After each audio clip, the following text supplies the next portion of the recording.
Today we are breaking down my top 3 choices for pre-spawn smallmouth bass. Straight reel and a quick pause. That was sick. Well, that's one way to start your morning off.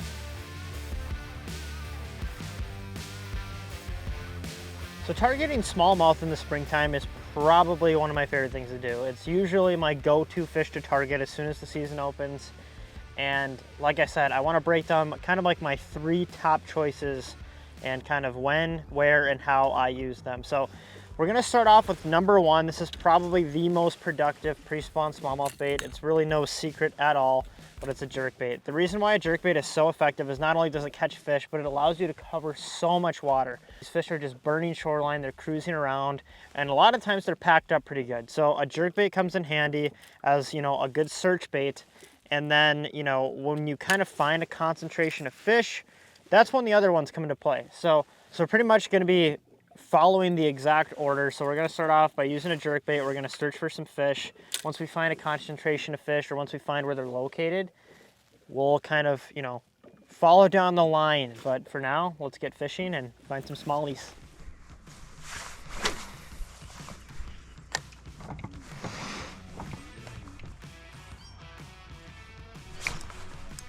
That was sick.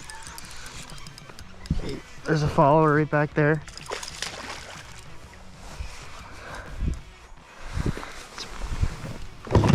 That's a good size smallie. That was freaking cool. Well, that's one way to start your morning off. That's 5.3 pound smallmouth.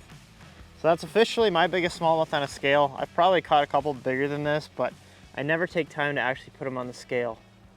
But we did on this one, just a chunky fat pre-spawn smallie, so we're gonna get him back so she can go make some more. There she goes.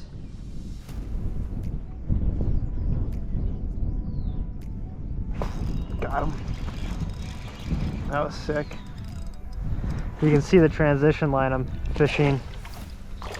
And he's off. Not a big one, but you can see the transition line. I'm probably better out this way, but pretty much just a lane of sand. On the outside here we got grass, up here we got rocks. Just kind of a prime, almost like a highway for these fish. And we're just throwing that jerkbait, covering a bunch of water, moving fast. That's, you know, a single fish, so we're just gonna keep powering through, because really this time of year you're trying to find a good concentration of fish. But it's good to see that first one. We'll keep tossing here. There's one. Same thing, threw way back out to that transition line I just talked about, and another fish cruising it. Not a super big one, but it is another smallie. Right track. We obviously want to get a bigger one than that, but just covering water. Again, I mean, you can see it with the GoPro probably, but like just these sand lanes here.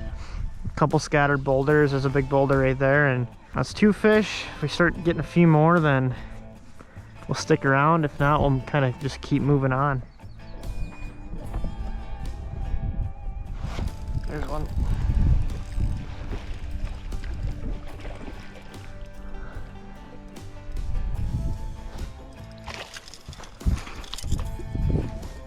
Alright, so I burned around a little bit and moved spots. Similar kind of layout. Another big kind of like sand highway. It's kind of like what I will refer to it as. But we took like 3 casts and I've already seen like 10 smallmouth. So what I'm gonna do now is more thoroughly fish this area, because the fish are a little picky and a lot of them are just sitting on bottom. So the number 2 most productive bait is a Ned rig of sorts. This is an indestructible bug by Frostbite. It's an elastomer plastic, so it's very durable. I just did a pretty funny video with this thing, catching a bunch of largemouth off a beaver dam, but we're just gonna cruise along this edge and hop this along the bottom, and now we're just trying to hone in on some bigger fish.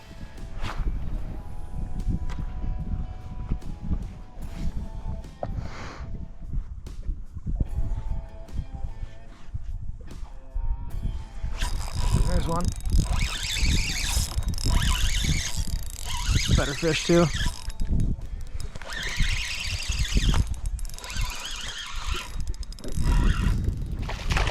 Way better fish. Way better fish. Come here. Switched over to that Ned rig, fishing this transition line a little bit more thoroughly, and just came up on kind of the point here. And I just tossed weight out on the edge, just popping it along the bottom. And you get that little free fall, and just, you know, using braid, you don't have stretch, so just a little click in the line, and then it's a hook set. So black and blue Indestructo bug, a little bit of a different presentation for a Ned rig, but it's working.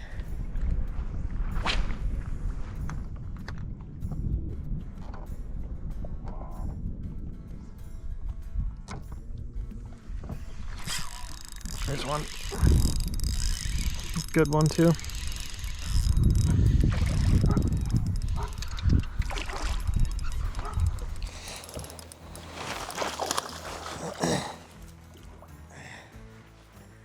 Alright. So we're starting to get some better fish now that we switched over to that Ned rig, and we're just fishing these areas more thoroughly. It's slow and tedious, but now we're starting to get some of these bigger fish that are just sitting on the bottom to go. The Ned rig, I mean, it's a slow, tedious way of fishing. You can't cover as much water, but you convert a lot of those fish that are just sitting on the bottom, and it's really easy to find these areas. We're just looking for transition lines, and right now I'm fishing a super clear lake. These lines are so easy to see. I can see these big, you know, pearl colored patches of just sand. And you'll see it, you know, on clear lakes when you go over these spots. You'll all of a sudden see fish scatter that you wouldn't have really known were there because they blend in so well. So we're just kind of fishing these edges, and that's where these fish are hanging out. It's really nice to fish something slow through there because, again, a lot of these fish are just sitting on the bottom waiting to push up still. And the Ned rig is killing it on bigger bites so far.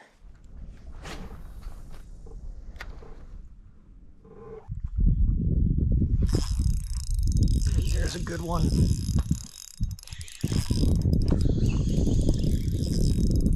That feels like a really good fish.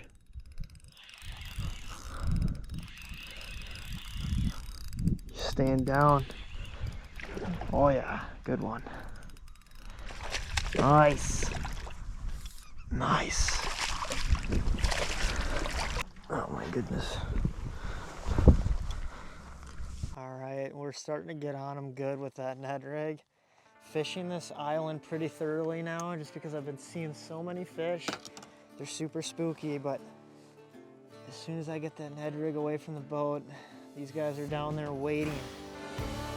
It's an epic fish. The one thing that I'll always say is I always gravitate towards a longer rod, even when it's not necessarily applicable to what technique I'm doing. I just like a longer rod. So this is a Vexen 7'6" medium heavy spinning rod. The one thing you'll notice about this rod if you ever get it or pick it up in a shop is it is a pretty stout rod.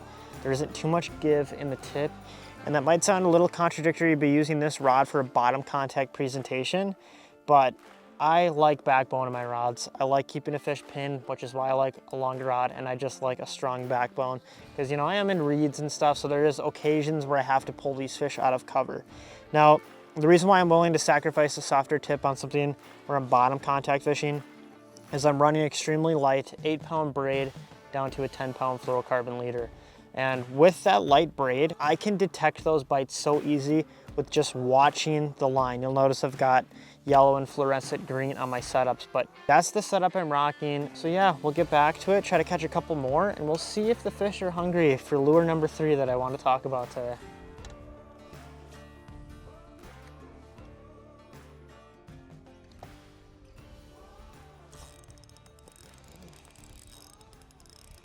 Straight reel and a quick pause. Hooked up again. We're catching them. We're catching them good now. It's a really good average size out on this lake I'm fishing today. A lot of our fish are in that 2.5, 3 pound range. Get them back. So the last lure we're talking about is a hair jig. In my opinion, this is the best smallmouth lure of all time. And the reason why I think it's the best smallmouth lure of all time is because, number one, personally, I've caught the most smallmouth bass on a hair jig. But secondly, you can fish this in pretty much whatever way you want. So you can straight reel it, you can yo-yo it, you can use it for sight fishing, drop it on the bottom. I prefer marabou. I mean, there's a lot of different hair jigs out there, bucktail, you know, flashable tinsel, but I like marabou just for the hang time you get with it.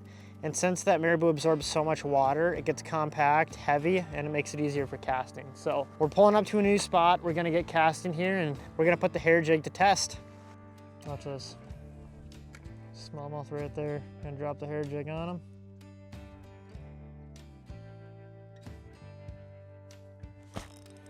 Two of them down there. Three of them. See him following? That's a prime example of the versatility of using a hair jig. I fished that pretty much just like a stereotypical bass jig. Sight fished that guy, left it on the bottom. After a long winter, long spring, it's good catching fish on crystal clear water. My absolute favorite thing in the world is sight fishing. So we're getting in our paces today. This is a blast. There's a smallmouth sitting on bottom right here. Maybe I should stop talking about him.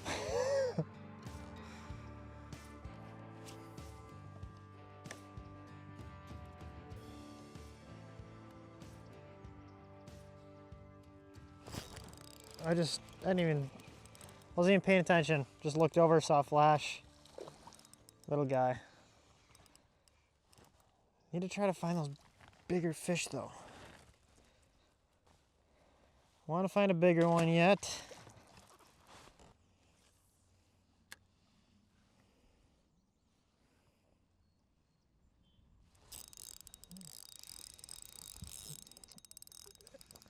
That's a good one. It's a largemouth. First largie of the day. It's a good one too. No, the hair jig isn't just for smallies. That's for sure. Oh man, that's a good largemouth too. First largie of the day, and it's a nice one. Let's get him back.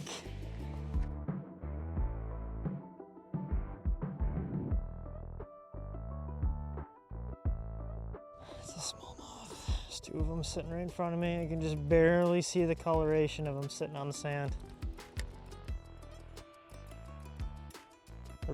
They're both smallies. Or they're largies actually. One largie, one smallie. He's following. The smallie's following him. Or no, it is a smallmouth. Right? Yeah, look how weirdly colored this smallmouth is. This thing is crazy colored. I have never seen a smallmouth like this. Ever. Look at the colors on that smallmouth. Look at how like peach colored he is. Hair jig is absolutely gone. All right, well, I think the hair jig has proved itself. We've just caught so many fish, so we're gonna get this big girl back and we're gonna move on to something else. All right, well, that's gonna do it. We caught fish on all the lures we wanted to and needed to today. And I kind of wish I was throwing the hair jig the whole day because wow, the fishing has really picked up with that hair jig. But we wouldn't have a video then. With all that out of the way, I hope you guys enjoyed this video. I'm trying to do more multi-species content, so if you're here for muskies, I'm sorry. If you're here for bass and other stuff, then consider subscribing. But with all that out of the way, appreciate you watching. I'll see you next week.